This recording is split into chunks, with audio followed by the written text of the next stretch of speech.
Hey everyone, good morning. Welcome to the Daily Drop-In Morning Show with the Teach Better team, where we are live every single morning, Monday through Friday at 7 a.m. Eastern. It is Friday, December 10th, and obviously that means that Brad Hughes is here. We are going to wrap up our conversation all week with our weekly theme. We have a good news story, we have celebrations, and I'm just going to assume that there's going to be other shenanigans that exist, so stick right with us. Go fill up your coffee. Brad and I will be right back.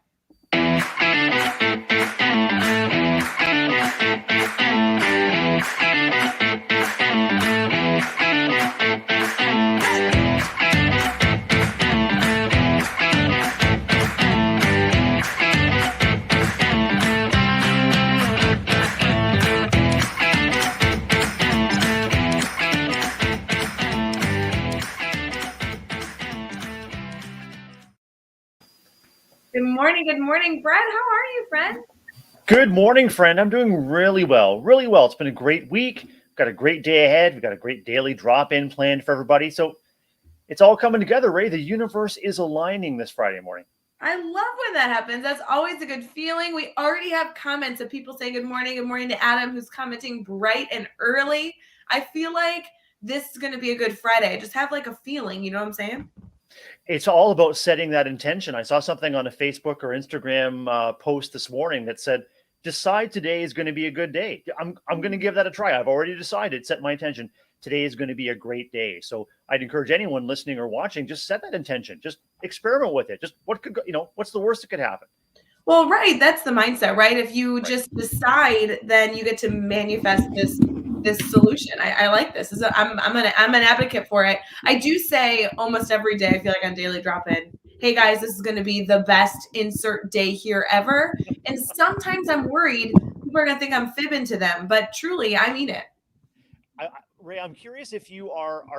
I heard you say manifest, and you think about putting things out into the universe. Are you a proponent of that idea that what we put out into the universe will eventually manifest? It may not happen right away, but if we, whatever we continue to put out there, whether it's energy, thought, belief, intention, it'll eventually come back. What are your thoughts on that? I do, and I think it's because why not? Like, do you know what I mean? Like, is I that sure just do. a that's the worst explanation ever, I'm sure. No, I think that is an ideal explanation and certainly a great place to start. It is a place to start. It can start with intention, but often I find that when I'm sort of down in the dumps or when I'm locked in perseverating thoughts, intrusive thoughts, just taking a pause and looking around to see who I can help and who I can connect with, it lifts their spirits, lifts mine too. And so you actually can get an immediate result just by setting that intention and putting that positivity out there in your immediate environment. And who knows what the ripple effect might be? The ripple effect is really fascinating to me. Whatever you start could have a ripple that has unintended, very positive, very meaningful, impactful, and maybe even life changing or life saving results, Ray. I do love that. And truly, like that is to the core, I think, what I strive to do because worst case scenario, you were overly hopeful for a day that wanted to kick your butt. That's the worst case scenario. That's right. I mean, we just have to be open to whatever the day brings to us. And I think we have to accept that setbacks and disappointments and even suffering are just part of what makes life life. It actually is something that can make us feel pretty alone and pretty isolated, but it's actually something that you and I and everyone watching and listening all share. It's part of the human condition is how to weather those setbacks and how to persevere. So, in your darkest moments, take a look around and see who else might be sharing a little bit of the darkness. And just as we said last week, Ray, you can share that candle. A candle's light never diminishes by being shared. Oh, I love that. Look at these analogies. Bright and early in the morning, friends. Did you expect us to be so deep 4 minutes in? Probably not. But that's why we're here. We're just trying to surprise you and maybe give you a tip for the day. Yeah, we're Um, front loading the philosophical chat later to leave lots of room towards the end of the episode for like just huge shenanigans, right?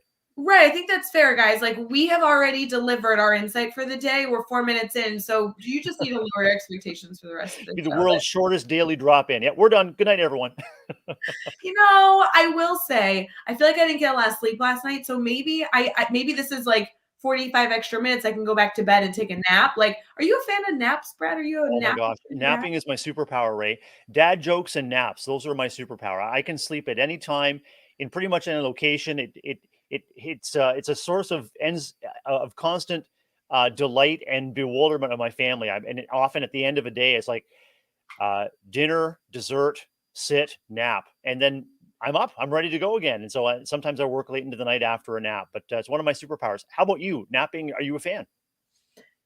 I never wake up feeling good from a nap. Mhm. I'm one of those people that like I take a nap, I think I let my body rest and then I wake up a little grumpy. And who wants to wake grumpy? I don't know. My wife Jennifer is like that. She is not a fan of napping. She is a know, 8.5 hour. Like I sleep at night. Okay, in the day I'm busy. I've got stuff to do. I've got people to see. I've got the world to change, and I don't nap. See? So no, I I can fall asleep anywhere at any time. I think I need a cape that says nap man on the back of it or something. I think that's a great idea. I'm gonna go make that right now. Please do. For everybody here in the comments and everyone here tuning in live, or even if you're listening to this after the fact, whoever you are, wherever you are, good morning. We appreciate you. And we really want to know if you're a nap person. So I see Holly's in the comments, Adam's in the comments. We have a few people in our Facebook group. Nikki's here. Guys, please comment just like Nikki. We'd love to know if you are a nap fanatic or anti-nap. I don't know. Yeah. Looks Yeah, like don't sleep on this one, guys. Get your comments in right away. get it, get it. Don't sleep on this one. Such a fan. So good. Nikki says naps are literally her favorite thing ever. I get that. That makes sense. See? Brad, how was your week this week? I feel like I say this every Friday. I look forward to our Fridays, but we really don't get to talk in between. So while Justin is jumping in saying he is an unintentional napper, which I think that's just the reality of getting older, is like we just need to rest because we work so stinking hard throughout the day. Who's to say? But all I'm saying is I haven't talked to you all week, friend. How are you? How was your week? It's been a great week, Ray. Thank you. Yeah, it's been a great week professionally and personally. Busy times in our schools, as everyone knows, and it's been kind of on a continuing mission. Sounds like Star Trek. My continuing mission to explore strange new schools and to keep people energized and seeking and finding the joy in stressful conditions. But no, it's been a good week at school. We continue to have happy kids. We have tired staff, and that's the thing as we face today and as we face the week ahead, just before our winter break here in Ontario. It's a matter of just one important next step at a time. Because once you start going down those rabbit holes, all of the things that you need or you feel you need to get done, or all the things that you worry could happen with high energy and high stress and sort of low resolve at the end of a very busy term, it's just a matter of choosing to look at what's the next right thing. Kind of like our friends from Frozen, the Disney princesses, do the next right thing. And so that's where I'm focused on right now. The next right thing for me is joining you on the daily drop-in, friend. So how was your week and what are you looking forward to this weekend? It was a good week, but what I'm hearing, Brad, is that you need to offer your staff some naps. Because even in the comments, Elijah's jumping in our private Facebook group. He says he used to love naps in college. Now he's more like me, where he takes a nap, he's all grumpy. Holly's jumping in and saying she's not anti-nap. She doesn't have time. She just sees that, like that doesn't really work unless they're all sick. Of course, if you're sick, napping is super important. But maybe At our school, we do have, sorry, I interrupted you. I apologize. At no, our please. school, we do have a staff respite area called the Falcon's Nest. We're the Forest Hill Falcons. We have a quiet area where staff can be found napping or listening to music or reflecting or just doing some marking or some quiet discussion. A very quiet area. So yeah, we do offer that opportunity to our staff members. We're very fortunate to have that respite area at our school. That is very neat. I won't lie though. There's no way I could take a nap during the day, like between a planned period. That would totally mess up my whole day. But in theory, it's a really, really wonderful thing that hopefully a lot of people take advantage of. Lori's jumping into the comments saying that her nap game is strong. Whew, there we go. So she knows how to do it. Lori, my nap game is strong. 7 days, 7 out of 7. And I can't tell you how much I just enjoy just drifting off and waking up. And my family's like, you fell asleep again. Yeah. Crazy. There's a life to live, man. Come on. You're missing it. Life's passing you by behind your closed eyelids. It sounds like you're enjoying it, Brad. I think that for their view that you're sleeping it away, you're like, no, I'm actually doing something I enjoy and refueling so I can even further enjoy the rest of the day. So I think you figured it out. I just 100% need Ray. It's all about refueling, and it's all about, I mean, my brain is consolidating all of the amazing connections that okay, forget it. I'm just taking a nap. That's all it is. I love it. Yeah, no, this week's been good. What is today? I guess, okay, hello, friends. It's Friday. Oh, I feel like I've been playing catch up all week, I think Mhm. is my problem. So it's been a little bit of a good week in terms of the fact that I've gotten to do really, really, really, really fun things. But I am a little tired. I really need a nap to reset, and then I need a few hours to catch up. You know what I mean, Brad? When you have a long to-do list, you feel like you just can't get to it. It's not that the week's bad. You just really need like 10 hours that maybe don't exist. And if someone could just fork those over, that would be phenomenal. Yeah, let's see if we can find at least 2 or 3 more hours in our 24-hour day, and that is the, I mean, that is the mixed blessing of so many aspects of life and of careers and education. Is th- this kind of work, this kind of service, community work will absolutely accept every single minute you're able to devote to it. And sometimes we're so excited by what we do, or the necessity of what we do is so strong that we do devote every single minute possible, and sometimes it's to our detriment. Sometimes we're pouring from empty cups, and sometimes we're looking for the bottom of it. There's no more drops left to pour. Yeah. And so, you got to keep things in balance. And I hope you are too, Ray Hewitt, keeping things in balance between the hours that are afforded to you and what you can reasonably do. And, someone really smart, an author and a broadcaster and presenter and keynote speaker, once said that we should strive for today's best. I'm not sure if you're used to getting you quoted back to you, Ray, but I'm going to quote you back to you right now. Strive for today's best, my friend, each and every day. I love today's best. Honestly, I think that's so funny. Today's best. I love that I get credit for this because we wrote it and teachers deserve it. But it was something that like we just did with my like that's what I did with my kids. Like it's just so funny to hear that that's in some way helpful to somebody else because that was like between me and my 11-year-olds. That's just what we talked about. But today's best, I think I have been really thinking about this week. But my best has been like 60 or 70%, which just doesn't feel like enough. I want to get back to like being at the top of my game, but similar to what you said, Brad, that your staff is feeling tired.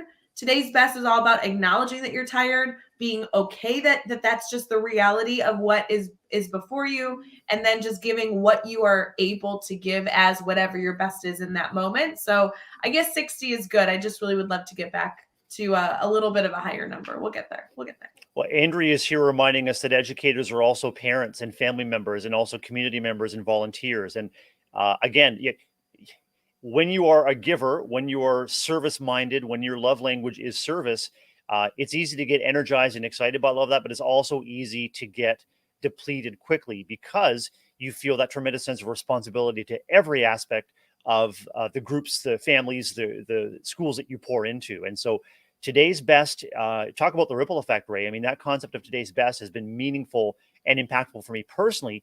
And now when I share that forward, it's just really amazing. It's amazing where the seeds of those ideas will go. So in every aspect of our relationships, every aspect of what we contribute, let's just continue to strive for today's best, and remember that people are uplifted by our presence, and people are uplifted by whatever we can offer that day. There's no good enough or smart enough, or just be you, be present in the moment, and remind yourself that you are adding value with every interaction that you have. There we go. See, this is more insight, Brad. We already did our insight. We're Oh, 13 minutes in sharing tidbits. Like, I really do think Daily Drop-In can end. This was great discussion in 13 minutes. I'm just saying. you heard it here, folks. 7:13 a.m. daily drop in. We hope you have a wonderful week ahead. And thanks on behalf of Ray Hewitt and myself. We're out. Where's the end broadcast button here? Oh, Wait, no, wait, sorry. wait, wait. Where's the good news story, though? You know, I live for our good news stories and our holidays. Like, I don't mind not talking chat about education. We all need like a little bit of a break, but you're not gonna let me celebrate my holidays? Oh, of course we can't. We can't end daily drop in without the holidays. I've got a great good news story for everyone to share out, and so yeah, we'll absolutely do that. And then depending on where we're at, maybe we'll end the broadcast early. We'll treat ourselves to a nap before we go to work. There we go. Well, before our nap, friends, we're gonna get into these good news stories, so stick with us.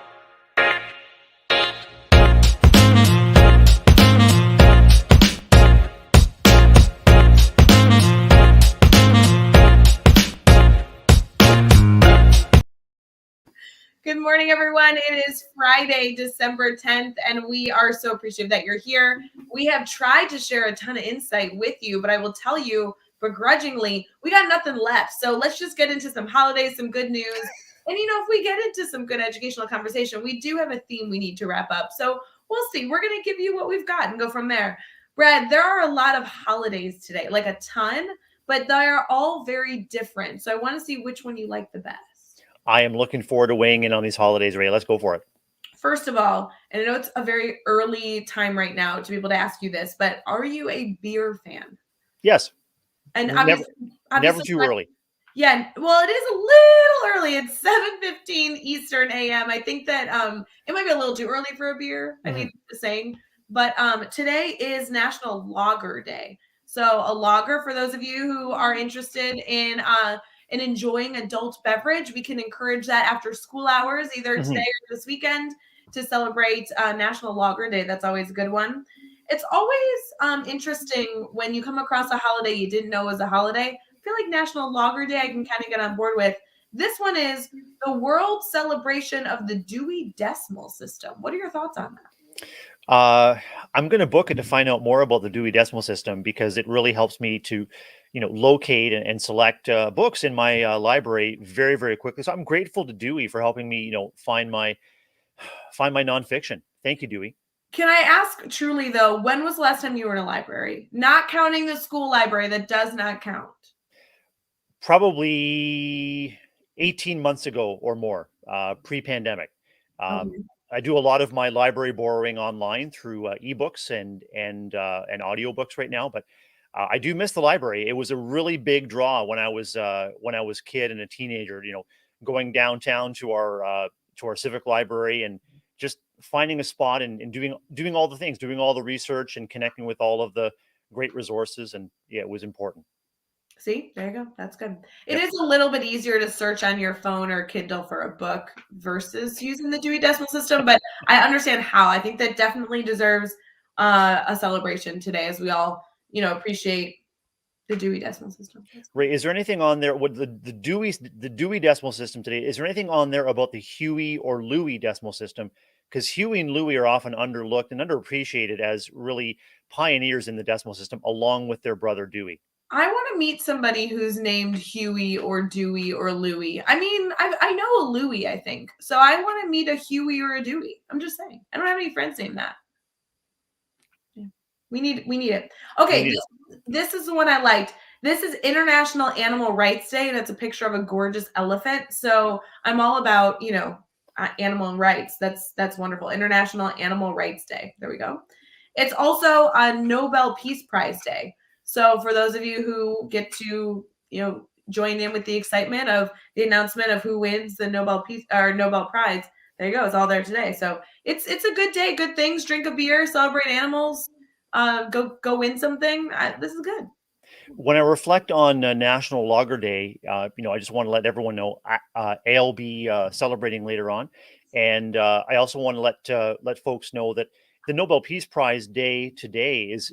I'm talking about a good news story. That would be an incredible announcement to share out to our students and staff members and have them reflect on peacemakers and the work that's going on to improve the world, even in small ways.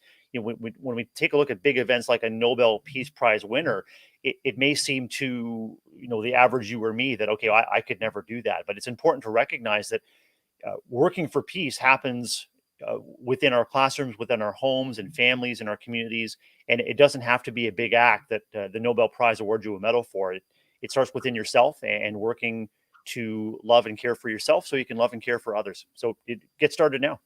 I don't know much about the history of the Nobel Prize. I mean, I've heard of it obviously mentioned so many times.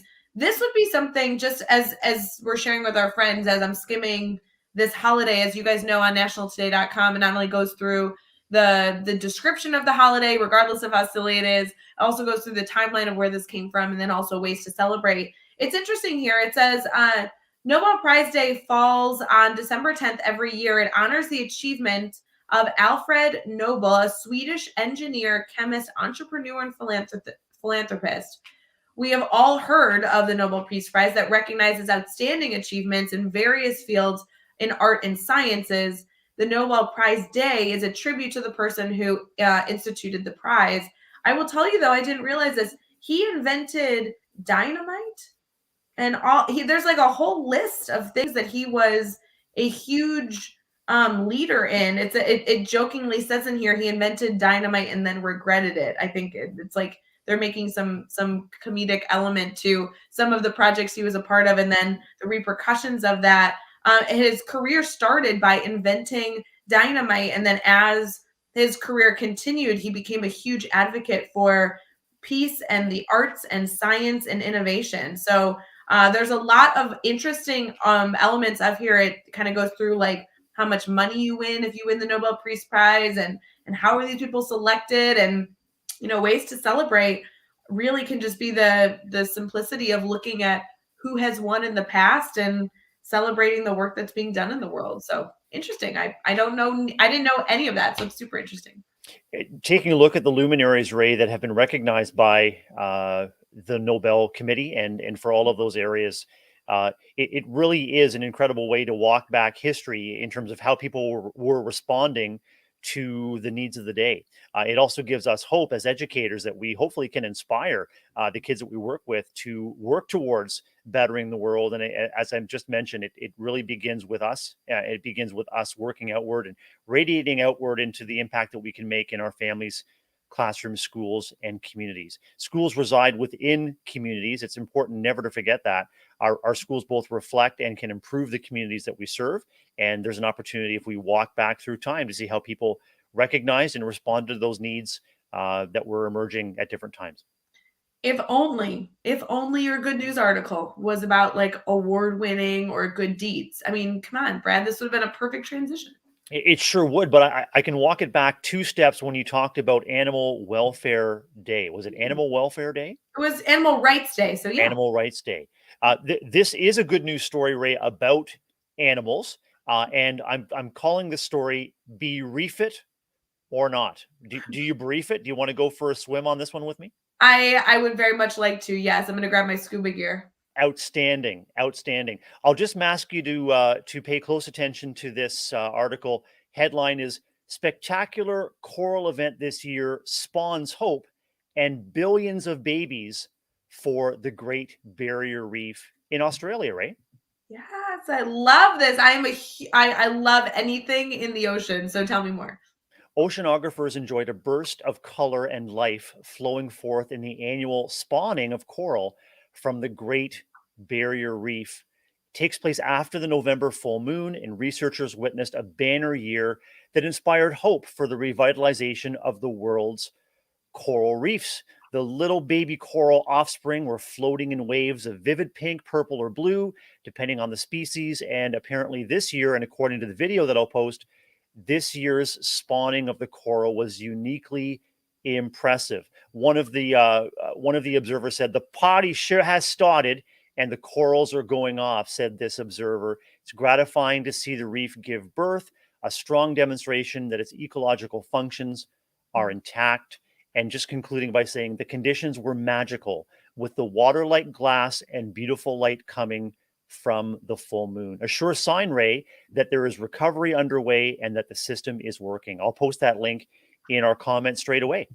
Please. Oh, I love that. And any good news article, especially with the morning comments we're getting, Jillian's in here, Marie's in here, Andrea's in here. It's just so fun to be able to celebrate the good things going on in the world with you guys. I will say, Brett, I am like a nerd when it comes to the ocean. I recently watched a documentary. I say recently, I think it was within the last year, that compared the research, the money, the funds that we put forth to study the ocean versus studying space. And there was this comment that was made by this researcher that, I apologize, I think I say this all the time in conversation, but that we spend about 3 times more money, or I think it was almost 4 times more money, billions of dollars researching space. And the comment was that that's wonderful, but that we have never necessarily found something that really enhanced the current world we live in. It's really an exploration that we continue to do in space, which I'm a huge advocate for. But the comment was that we spend a different amount of money, a much lower amount of money on research development within the ocean, and yet we have found hundreds of thousands of solutions to our current medical needs and anything else in the ocean, and we've only explored a small percentage of what exists currently on our planet. So it's kind of interesting when you compare like the species that exist in the ocean, the incredible opportunities that we have here to explore what's in our backyard for I guess, the lamest description. And I find that to be so interesting. I think the ocean's so wonderful. Me too, and I love what you said is opportunity. And Marie's here, asking us if we had seen the story about the discovery of helping the coral reef to regenerate faster by breaking it. I haven't seen that yet, Marie, but it reminds me absolutely that there are literally undiscovered depths and undiscovered opportunities that may be closer than we think. Undersea conditions are incredibly, incredibly tough to research, especially,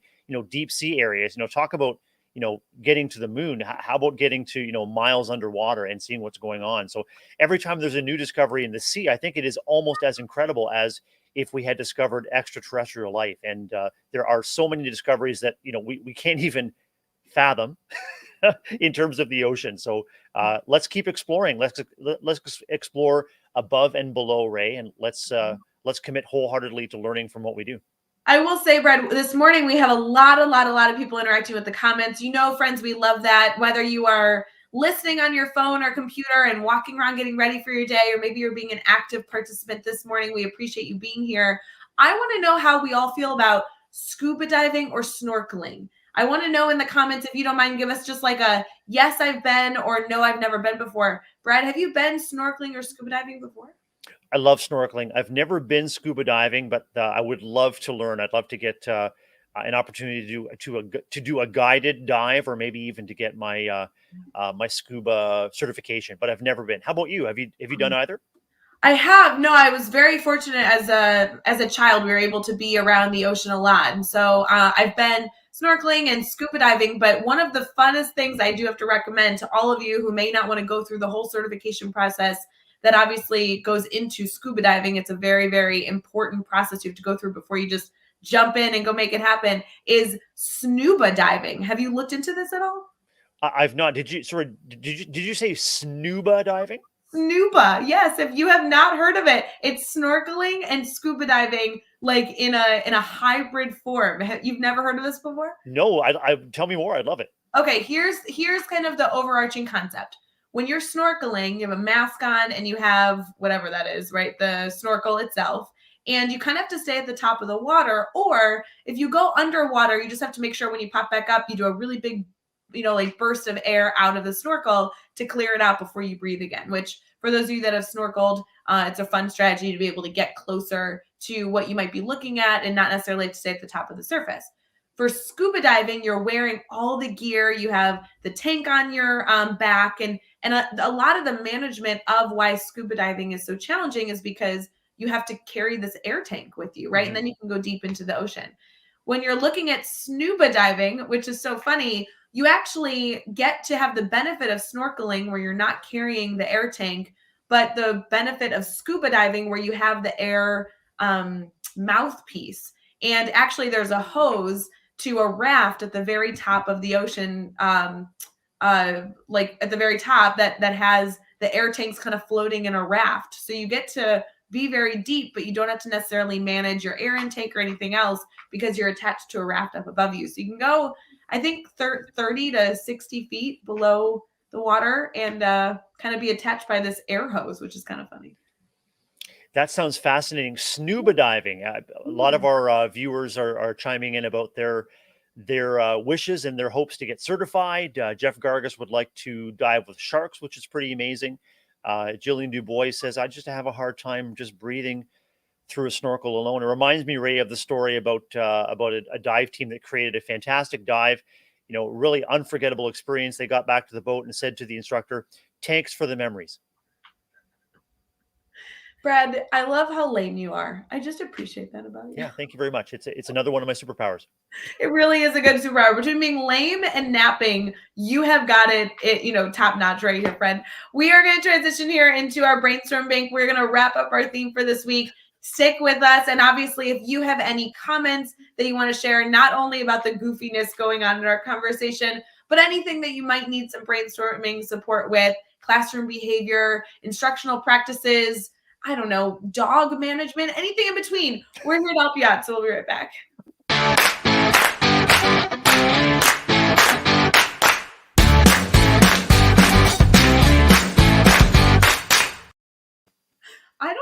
ever had a more awake audience as we do today. Like, this is just something special between Brian, Jillian, Marie, Jeff. I mean, like, it just keeps going and going and going. I'm enjoying our network this morning being a little bit more awake. They must have taken a nap earlier yesterday. I think that was it. It could also be the sparkling conversation, Ray. I mean, once people get a taste of this incredible conversation, the Brad and Ray dynamic daily drop-in duo on Fridays. I mean, everyone's ears perk up. They naturally get a little bit more excited, a little more overjoyed. The heart rate starts pumping a little bit harder. And yeah, I think that you and I are really drawing people into the conversation today. I like this. Marie is noting that none of that is true, and she has just had 3 cups of coffee. Well done, Marie. We also, Lori is commenting that it's just because we're talking about topics that people have a really strong opinion on, like napping. People are very, very committed to sharing their thoughts on napping, which I totally understand. That makes sense to me. So, yeah, all good things. Brad, Ray, I was going to ask, do you have and use a snooze button, Ray? When your alarm goes off, do you snooze? I want to clarify. I am the president of the snooze button Mhm. club. I believe and am a huge advocate for snoozing an exceptionally long period of time. Is that not good? Is that bad? Oh, it's all good. It's all good. Yeah, it just the snooze button is our friend, unless you have somewhere to be, like 6 a.m. Central at Daily Drop In. But I just mean, I'm not going to admit that I snoozed today. Um, but I am going to maybe allude to the fact that I click that button quite often. Are you a yeah, snoozer? I'm more of an ignorer. I just ignore, or I'm not fully awake enough as the music or news radio is on. I just eh, and then eventually it's either awakeness or panic that gets me out of bed. Like, I got to get going. I really wish that my alarm could play, and I know it can, and I haven't set it this way, but I really want like phenomenal music to play. Instead, my alarm's like meh, meh, meh. It's terrible. I'm just saying. I need to figure out a different, maybe I would keep the alarm going and I'd be jamming out to music, but then I would just go back to sleep and I'd wake up like 5 hours later and be like, oh, there's still great music playing, but now I'm late. So that Right. wouldn't be fun. Exactly. At least you're late and you've got a great soundtrack to do it to. See, absolutely. And everyone needs a good nap, so why not? I will say for all of our friends, we've been discussing a theme all week. And Brett, I want to get your thoughts on it because it's all about technology. So we have been kind of talking about the technology element of utilizing tools purposefully. What are those tools in some regard, and how are you evaluating those tools? So it was kind of an interesting discussion this week.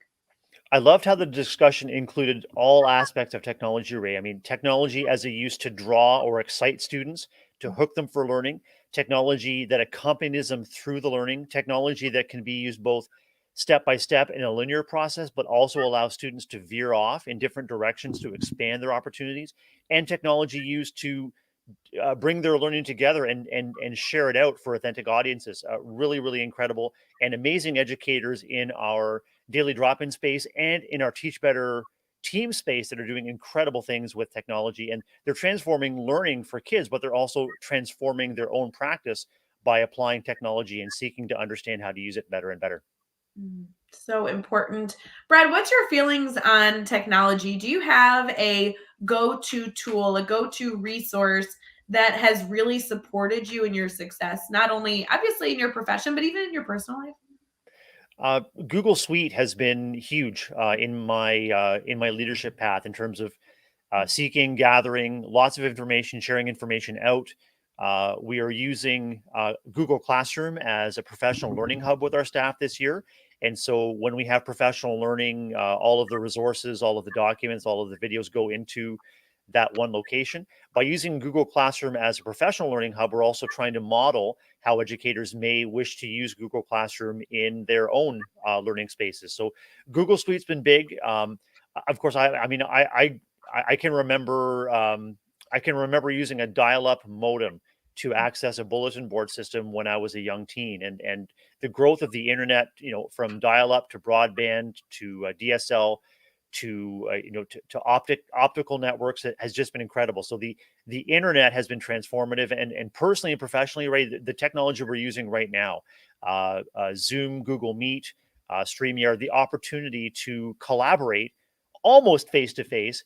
But what's remarkable, and I think we've commented on this numerous times, is that we can develop relationships through the technology almost as if we were meeting face to face. And sometimes those relationships develop because we can connect with each other this way. I mean, we're connecting with people worldwide that, we can't necessarily hop on a plane and see face to face, but we can have a Teach Better Team mastermind on a Tuesday morning or evening, and we can have, you know, a dozen people from around the world joining in. And you and I are reaching hopefully countless people around the world with daily drop in. And it's the video conferencing technology that I think has been transformative in so many aspects of our life. But what's coming to mind for you? No, I really appreciate that connection between just being able to foster relationships using technology. It's such a valuable resource. I will say though, nobody has really taken that approach. I'm glad that you brought up your first point, which was about the fact that as we have technology, I'm losing my words here, we you're using it to model the behavior that we could choose to use in our classroom. As we've discussed technology this week, we have discussed a lot of different components of good choices to make with technology, but we haven't yet really acknowledged the value of not just using technology tools to communicate something that is about content or something for the classroom, but from a leadership perspective and from a leadership component of a teacher to student perspective, being able to model the use of something so that you can actually support somebody else in using that tool more effectively, more efficiently, is something that hasn't come up. And I think that's a really important point right now. I appreciate that. And it's something that you can do with intention, and you can name the intention is to bring each other together, in my example, in Google Classroom. So for those who have not yet adopted it or but are curious about it, you can actually see how it works from the inside out. Mhm. The flip side of all of this video conferencing technology, especially as we try to use it for professional learning or professional collaboration, is at this time our staff members are hungry for face-to-face contact. They want to meet in person, and right now our COVID restrictions prohibit us from doing that in our setting.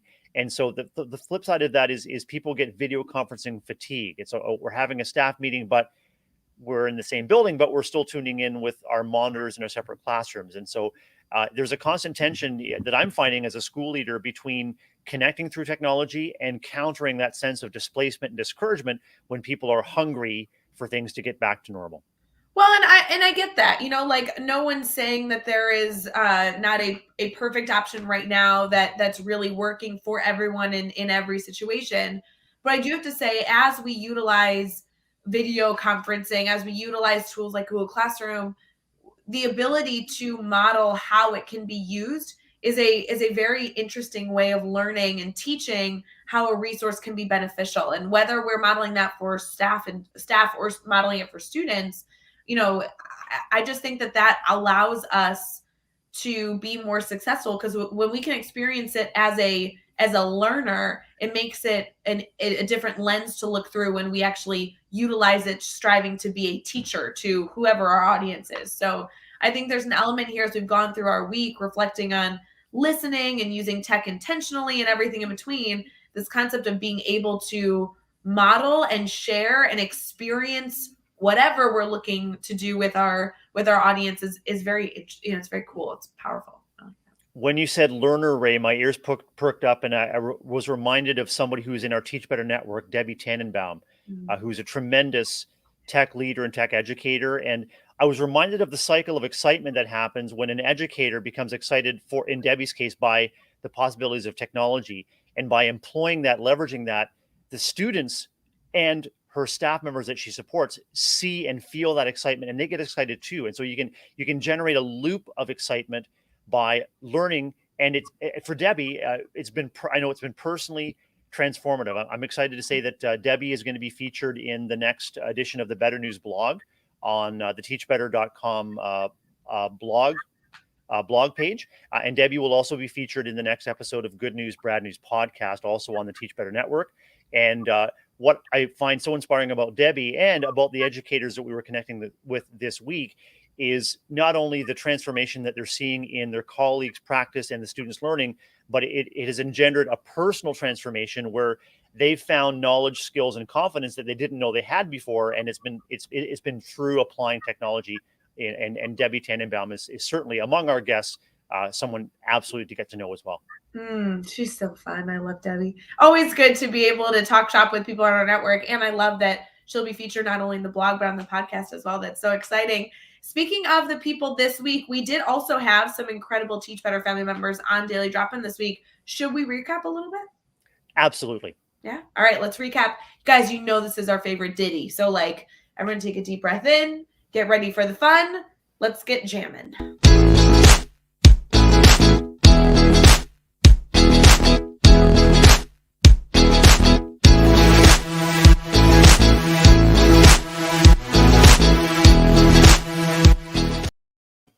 Guys, it just gets you jamming. It just gets you jamming. Let's recap the week a little bit, Brad. We had a busy week this week, and actually Jeff Gargis was able to facilitate great conversation on Tuesday in my absence. So it has been just a wonderful opportunity that we've had this week to be able to talk tech.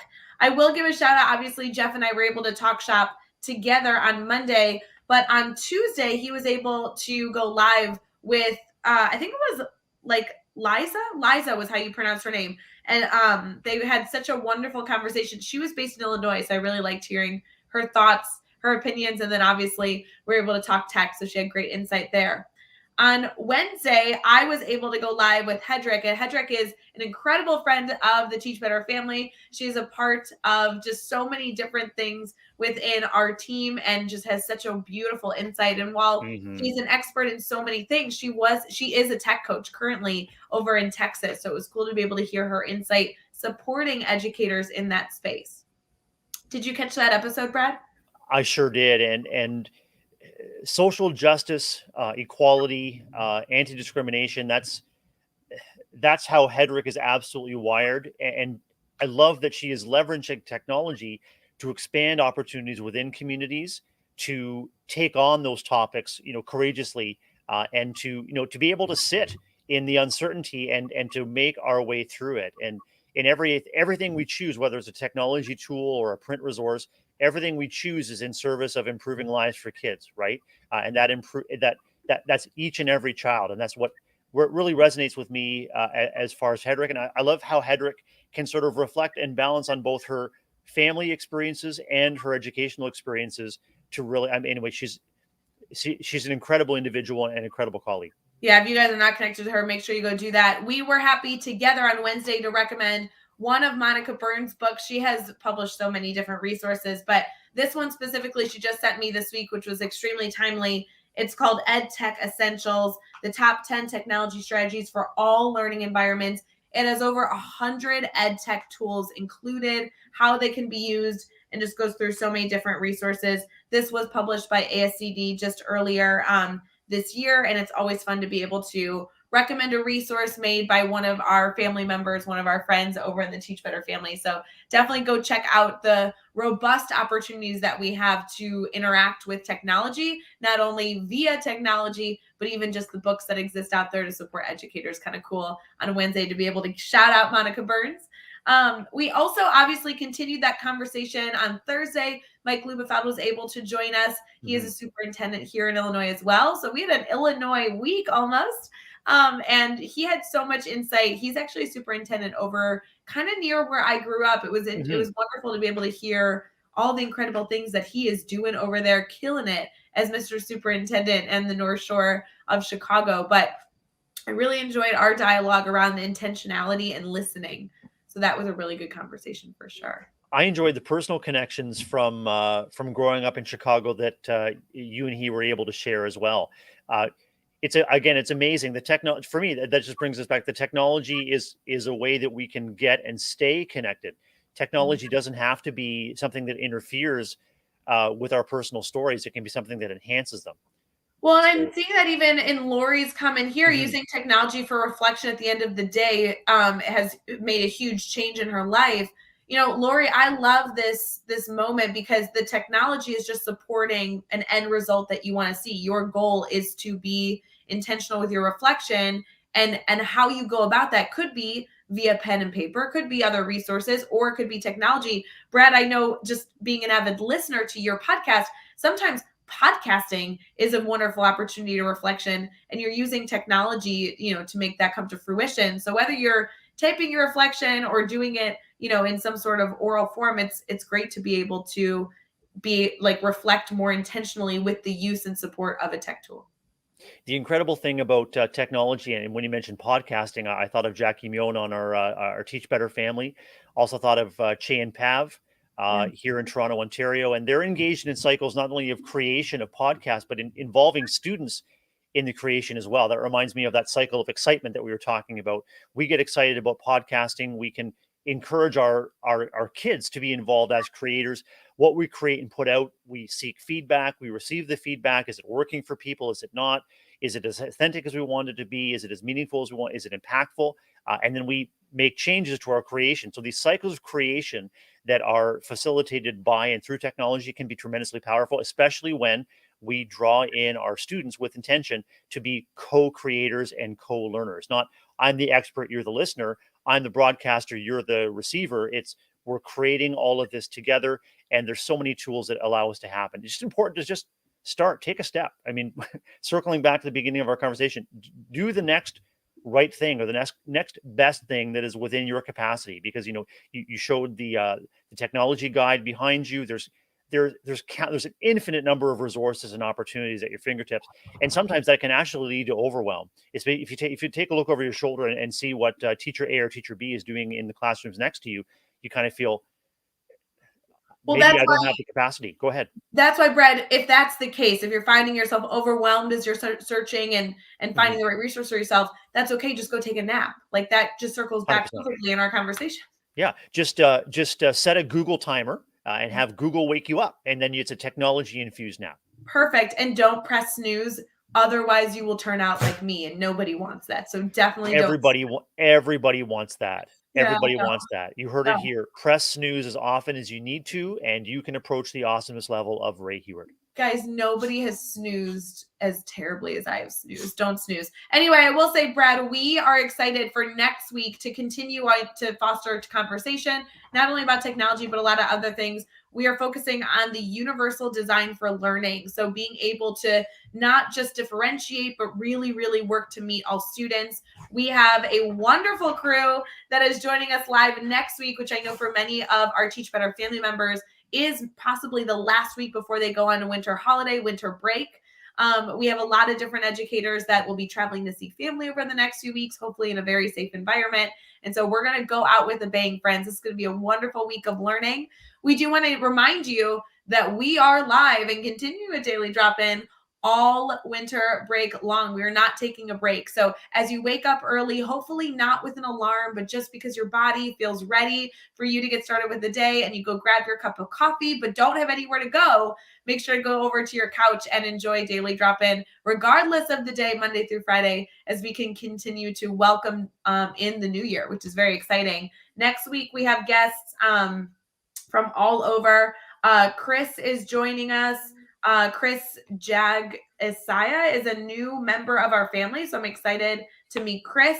The one and only, we've talked about her enough, so thank goodness this is happening. The one and only Monica Burns is joining us on Wednesday. We obviously just recommended her book. She'll be live with us on Wednesday, I'm sure, with a new recommendation.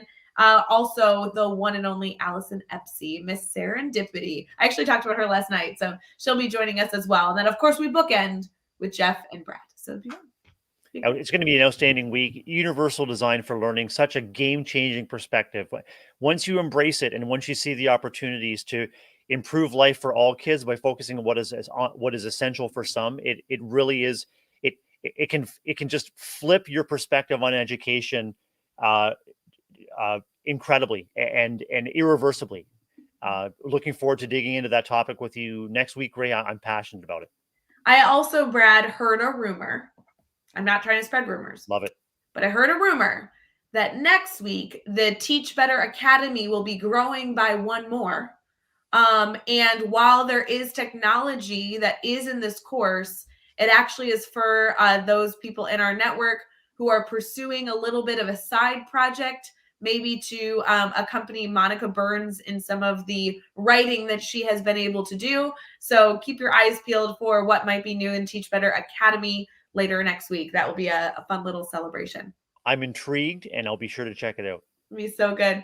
Brad, I hope you have a wonderful rest of your day. It's Friday. It's going to be the best Friday that we've had. I know it's only December 10th, but I got a good feeling about this one. So we are excited to hear from all of you, to hear how your day goes. Please choose to nap and relax and refuel and reset over the weekend. Enjoy some family time. And as always, we will see you again Monday morning with Daily Drop-In with Mr. Jeff Gargas. So Brad, thanks so much. It was so good to see you. Great to be with you. Have a wonderful weekend, everyone. I can't believe the time went by so quickly, Ray. And it's just been an awesome hour of conversation with you, friend. Have a wonderful weekend yourself. Ah, yes. Please enjoy your last sips of coffee. It is too late in the day to nap. It is time to go get your day started. Tell your students how much you appreciate them, and let's go have a fabulous Friday. Bye, friends.